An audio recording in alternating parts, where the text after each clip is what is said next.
नमस्कार दोस्तों, जैसा कि आपने सुना ही होगा कि हमारे देश के नए अटॉर्नी जनरल ऑफ इंडिया का अपॉइंटमेंट हुआ है। ये हमारे देश के 16वें अटॉर्नी जनरल बने हैं मिस्टर आर वेंकटरमणी जी। ठीक है, तो इससे रिलेटेड जो कॉन्स्टिट्यूशनल प्रोविज़न है हम उसके बारे में जानेंगे। सबसे पहले देखेंगे ये आर्टिकल 76 में इसे मेंशन किया गया है। आर्टिकल 76 मेंशन कहाँ पे है? यह है चैप्टर 1 एग्जीक्यूटिव पार्ट 5। ठीक है, संविधान के भाग 5 में चैप्टर 1 है, एग्जीक्यूटिव नाम है उसका, और उसमें आर्टिकल 76 है। ठीक है, ये दोस्तों हाईएस्ट लॉ ऑफिसर होता है गवर्नमेंट ऑफ इंडिया का। चलिए दोस्तों, अब देखेंगे कि अटॉर्नी जनरल से रिलेटेड जो टर्म्स हैं, अपॉइंटमेंट कैसे होती है। तो सबसे पहले जानेंगे अपॉइंटमेंट प्रेसिडेंट करते हैं। ठीक है, ये देखते हैं कि जो भी व्यक्ति अपॉइंटेड हो रहा है वो क्वालिफाई कर रहा हो एटलीस्ट जज बनने की, किसके? सुप्रीम कोर्ट के जज बनने की योग्यता रखने वाले ही किसी व्यक्ति को प्रेसिडेंट अपॉइंट करते हैं as attorney general of India. अब फिर देखेंगे एक बेसिक रिक्वायरमेंट है कि सिटीजन ऑफ इंडिया होना चाहिए। यहाँ देखिएगा दोस्तों, ठीक है, जज हो किसी हाई कोर्ट में कम से कम 5 साल के लिए, ठीक है, या फिर एडवोकेट हो किसी भी हाई कोर्ट में 10 साल के लिए।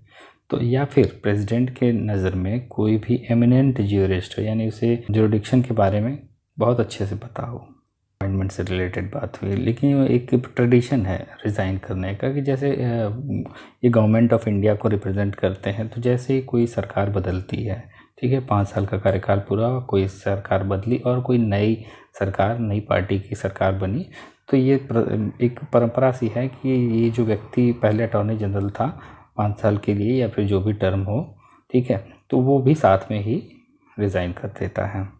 ये टर्म कोई फिक्स नहीं है। ठीक है, मैंने 5 साल इसलिए कहा कि अमूमन जैसी ज़रूरत पड़ती है उस हिसाब से करते हैं, लेकिन टर्म फिक्स नहीं है कॉन्स्टिट्यूशन में। साथ ही कॉन्स्टिट्यूशन में कोई प्रोसीजर नहीं दिया गया है, ना ही कोई ग्राउंड दिया गया है कि किसी के आधार पे अटॉर्नी जनरल ऑफ इंडिया को हटाया जा सकता है। हाँ, लेकिन बस इतना मतलब है कि ये प्लेजर और प्रेसिडेंट पे काम करते हैं, मतलब प्रसाद पर्यंत काम करते रहेंगे, जब तक प्रेसिडेंट की इच्छा होगी वो करते रहेंगे। ठीक है, अब सबमिट करेंगे रेजिग्नेशन प्रेसिडेंट को, क्योंकि ऑब्वियस सी बात है कि जो अपॉइंटिंग अथॉरिटी होती है उसे हम सबमिशन करते हैं आमतौर पे।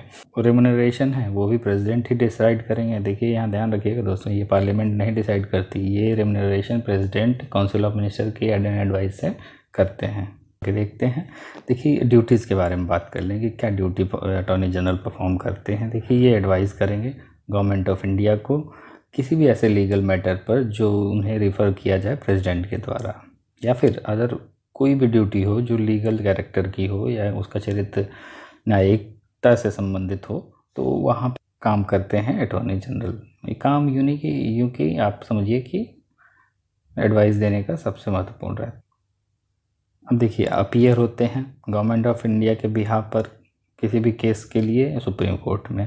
ठीक है, अब सुप्रीम कोर्ट अक्सर आप देखेंगे केसेस में government of India he petitioner होती है या फिर अपोनेंट होती है, तो वहाँ पे गवर्नमेंट को रिप्रेजेंट करते हैं अटॉर्नी जनरल ऑफ इंडिया। ठीक है, अंडर आर्टिकल 143 में ये लिखा गया है कि अगर प्रेसिडेंट चाहे तो सुप्रीम कोर्ट से, एपेक्स कोर्ट से कोई भी कानून से संबंधित उसमें एडवाइस ले सकता है।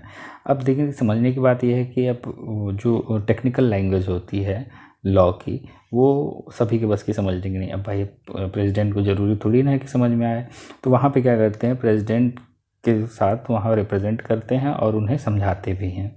ठीक है, ज़रूरत पड़ने पर किसी भी हाई कोर्ट में जो गवर्नमेंट ऑफ इंडिया का केस है अगर, तो वहाँ जा कर के गवर्नमेंट ऑफ इंडिया का केस, भारत में कई हाई कोर्ट हैं भाई, 25 हाई कोर्ट हैं, तो सभी जगह रिप्रेजेंट होने का अधिकार उनके पास होता है। तो राइट्स क्या हैं और लिमिटेशंस क्या हैं? राइट्स की बात करें तो वो टेरिटरी ऑफ इंडिया, भारत के क्षेत्र में कहीं भी किसी भी कोर्ट में अपीयर हो सकते हैं, बोल सकते हैं, भाग ले सकते हैं प्रोसीडिंग में। ठीक है, दोनों हाउसों के, पार्लियामेंट के दोनों हाउसों की प्रोसीडिंग में भाग ले सकते हैं। ठीक है, जॉइंट सिटिंग है तो भी भाग ले सकते हैं। अगर किसी कमेटी में पार्लियामेंट की वो हैं तो वहाँ भी वो मेंबर की तरह भाग ले सकते हैं। लेकिन ध्यान रखिएगा दोस्तों, ये वोट नहीं करते, इन्हें वोट देने का अधिकार नहीं होता, क्योंकि देखिए ये कोई इलेक्टेड मेंबर नहीं है, इसलिए वो कहीं वोट नहीं देंगे। हाँ, प्रोसीडिंग सुनते हैं क्योंकि उनसे रिलेटेड न्यायिक व्यवस्था में कुछ ना कुछ काम ज़रूर रहता है। चलिए दोस्तों, आगे बात करते हैं। तो अटॉर्नी जनरल ऑफ इंडिया वो सारे प्रिविलेज एंजॉय करेगा, वो सारी इम्यूनिटीज़ एंजॉय करेगा जो एक मेंबर ऑफ पार्लियामेंट को मिलती है। ठीक, उसके साथ साथ ही देखिए क्या होता है कि उसे देखिए वो सरकार का कर्मचारी नहीं होता, ठीक है। प्रेसिडेंट केस बाय केस समझिए उसे देते, आप यूँ समझिए कि वो सरकार का वकील है। गवर्नमेंट ऑफ इंडिया के अगेंस्ट ये पार्टी नहीं बन सकती, उनके लिए खिलाफ काम नहीं कर सकते जब तक ये अटॉर्नी जनरल के पद पे काम कर रहे हैं। चलिए दोस्तों आगे देखते हैं।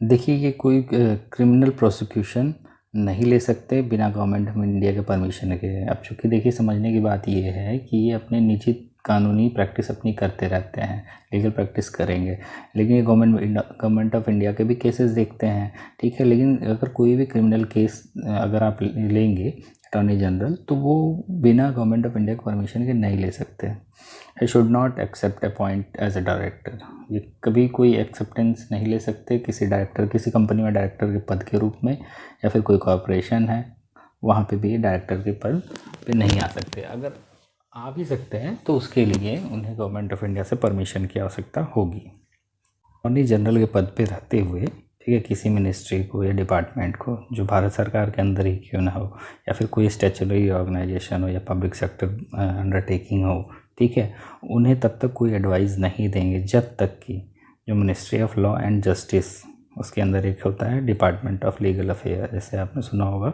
मिनिस्ट्री ऑफ लॉ के अंदर 3 डिपार्टमेंट्स होते हैं, department of legal affairs, legislative department और डिपार्टमेंट ऑफ जस्टिस। तो इसमें जो लीगल अफेयर का डिपार्टमेंट है, अगर जब तक कोई प्रपोजल ऐसा बना के नहीं दे कि आपको इनको एडवाइस करनी है, तब तक ये एडवाइस नहीं करते उन्हें।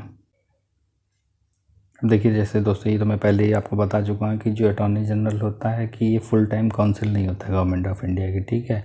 वो अपनी क्या कर सकता है, प्राइवेट लीगल प्रैक्टिस कर सकता है, ठीक है। उसके लिए उस पर कोई बाध्यता नहीं है। हाँ वहाँ पीछे जैसे था कि कोई क्रिमिनल केस लेना हुआ या फिर गवर्नमेंट ऑफ इंडिया का अगेंस्ट आना हुआ, ऐसी चीज़ों के लिए उसे परमिशन की ज़रूरत पड़ेगी।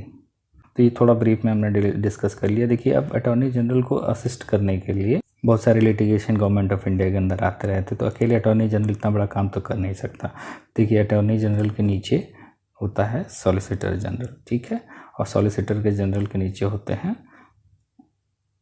एडिशनल सॉलिसिटर जनरल, ठीक है। ये 2 होते हैं एडिशनल सॉलिसिटर जनरल, और ये सारे मिल कर के, अब इनके अंदर इनका ऑफिस होता है और ये सारे मिल के देखते हैं वो सारे काम, जो सारे लिटिगेशन जो डिपार्टमेंट ऑफ लीगल अफेयर्स की तरफ से आते हैं और गवर्नमेंट ऑफ इंडिया के बिहाफ पे अपीयर होते हैं सारे कोर्ट्स में।